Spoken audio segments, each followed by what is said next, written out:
For the daily cancellation today, I must sadly cancel many of you in the audience for your involvement in a totally disgraceful and disappointing display over the weekend. It all began when rumors started circulating online that President Biden tragically pooped his pants while visiting with the Pope in Rome. Amy Tarkanian, a political strategist and pundit, was one of the first to make this odorous allegation, tweeting, quote, "The word around Rome is that Biden's meeting with the Pope was unusually long because Biden had a bit of a bathroom accident at the Vatican and it had to be addressed prior to him leaving. I know we joke often about this, but this is the actual rumor going around Rome now." Next thing you know, hashtags like hashtag Poopgate and hashtag Poopy Pants Biden and the more direct hashtag Biden shit his pants were trending nationwide on Twitter. Other sources were, chiming in, all claiming that yes, Joe Biden did indeed drop a steamy load in his pants right in front of Pope Francis. And then millions of other people with no special knowledge about the situation, people with no specific insights into Joe Biden's defecation habits at all, frankly, still were posting about the subject, spreading this insidious rumor. And to once again clarify, by insidious rumor, I am referring to the claim that Joe Biden pooped himself at the Vatican. That's the rumor. And personally, I'm outraged and disgusted by all this. It is the absolute height of irresponsibility to spread rumors of this sort. There is no legitimate reason to call attention to the issue of Joe Biden shitting himself. No reason. Someone has to be the mature one in this situation, and as usual, that job has fallen to me, which is why I am not talking about the subject of Joe Biden soiling himself. I would never talk about something so crass and objectionable and unsubstantiated. We don't even know if Joe Biden really did poop his pants. There are some people saying he pooped his pants, others saying that he didn't poop his pants. Still, there are others saying that we have no idea what Joe Biden did or didn't do in his pants. In the face of this uncertainty, the dignified and honest thing is to say nothing at all. I am therefore begging all of you to not talk about this. And if you didn't know about it until you just heard about it right now, don't talk about it. It's not the kind of thing we should be discussing, which is why I have personally chosen to do my part by not calling attention to it at all. It's better if the public never even hears about this rumor, the rumor that Joe Biden, President of the United States, pooped himself. So please, once again, just don't talk about it. In fact, shortly before we went on air, I noticed another hashtag associated with the Poopy Pants predicament. A large number of social media users have apparently caused the hashtag Shark Week to trend. This is not only potential misinformation, but it also makes light of the trauma suffered by actual shark attack victims and actual shark attack victims. That's why I would never extend this pun by saying that the Vatican became something of a shark tank when Biden arrived. That's a joke I'm not going to make. There are many other presidential poop jokes that I will not make and would be very angry to hear anyone make. For example, I'm not going to say that through his 8 years as vice president, Biden apparently got accustomed to being the number 2 guy in the White House. I'm not going to say that Biden flew back from Rome in Air Force Two.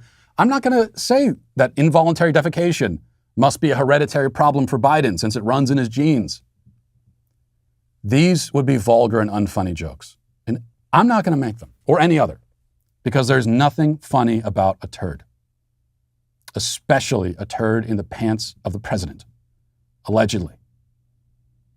Now, all we know for sure, the only thing we should be saying about Biden's visit with the Pope is that he went there in his official capacity as a president of the United States and he did his duty. That's it. Outside of that, our responsibility is to comport ourselves with maturity and dignity and respect the office of the presidency. And we should still respect the office, even if that man in that office happens to have evacuated his bowels right into his underwear. I don't care if Biden did have a literal holy shit moment in front of the Pope. That doesn't change anything, except his diaper. As for the rest of us, we have to be adults about this. And the fact is that many of you have failed in that regard. You have used Biden's poo-filled pants as a forum for jokes and mockery, rather than gazing upon them in solemn silence, as is your duty, and his, apparently, allegedly. Does it make sense that the same company who controls half of online retail also passively eavesdrops on your private conversations at home? Big tech is more powerful than most countries are, and they profit by exploiting your personal data. It's time to put a layer of protection between your online activity and big tech, and that's why I use ExpressVPN. Think about how much of your life is on the internet. Sadly, every site you visit, video you watch, message you send gets tracked and data mined, but when you run ExpressVPN on your device, the software hides your IP address, something big tech can use to personally identify you. So ExpressVPN makes your activity harder to trace and harder to sell to advertisers, therefore. ExpressVPN also encrypts 100% of your internet data to keep you safe from hackers and eavesdroppers that are on your network. What I like most about ExpressVPN is how easy it is to use. You can download the app on your phone or computer, tap one button, and that's it, you're protected. And ExpressVPN does all this without showing or slowing down your connection. That's why it's rated the #1 VPN service by TechRadar, The Verge, and countless others. So, stop handing all of your personal data over to the big tech monopoly who mines your activity and sells your information. Protect yourself with the VPN that I trust to keep me safe online. Visit expressvpn.com/WalshYT to get 3 extra months free.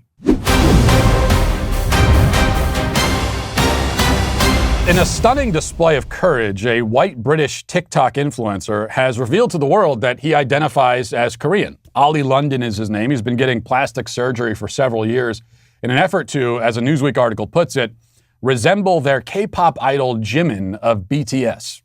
I have only a vague idea what any of those words mean, but the upshot is that now London, who also identifies as non-binary, has completed his surgical transition and is ready to fully live his life as the gender-fluid Korean that he's always been deep down.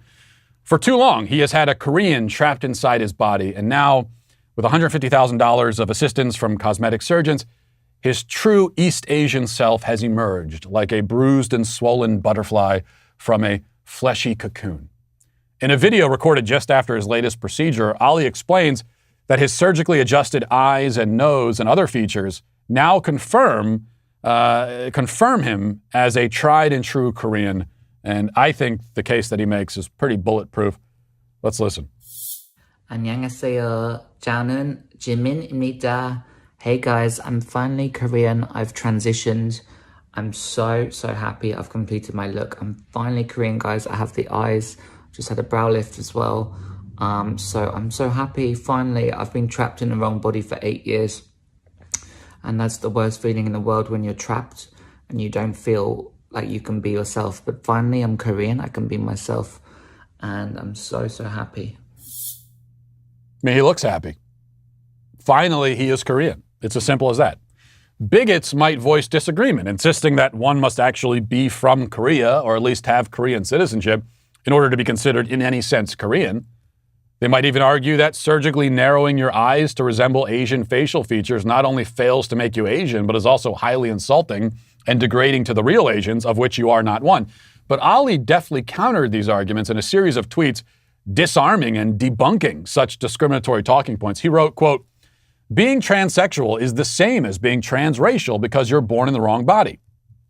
In other tweets, he announced that, quote, "trans rights are human rights," and that, quote, "there are millions of underrepresented transracial people in the world, and I want to elevate their voices and help them live their truth and be themselves." Now, these may be more assertions than arguments, more spitting slogans than making a case, but if that's been sufficient for transgender advocates, then why shouldn't it work for a transracial pioneer? Driving the point home, Ali, I think, really vanquished his critics once and for all by dropping the ultimate progressive trump card in a different video. Listen. This is my reason for showing the flag, and I do identify as Korean. This is my choice. This is my decision. It's not hurting anyone. There you go. His decision, his choice, not hurting anyone. That's really it, right? In the age of psychological man, when all that matters is an individual's mental states and all that you must do to justify an action is claim that the action makes you feel good and causes no direct physical harm to anyone else, whether or not the latter is actually true, the validity of a white man's transformation in that context into a genderless Korean cannot be denied. Certainly, if you accept trans ideology, then you have absolutely no logical basis for denying Ali's truth. A truth which is grounded in the exact same premise. A truth which must indeed be true if the premise is true. And the premise, to remind you, is that a person's physical, biological identity is totally determined by how they feel about themselves. A man who feels like a woman is not merely a feminine man, but is actually a literal woman.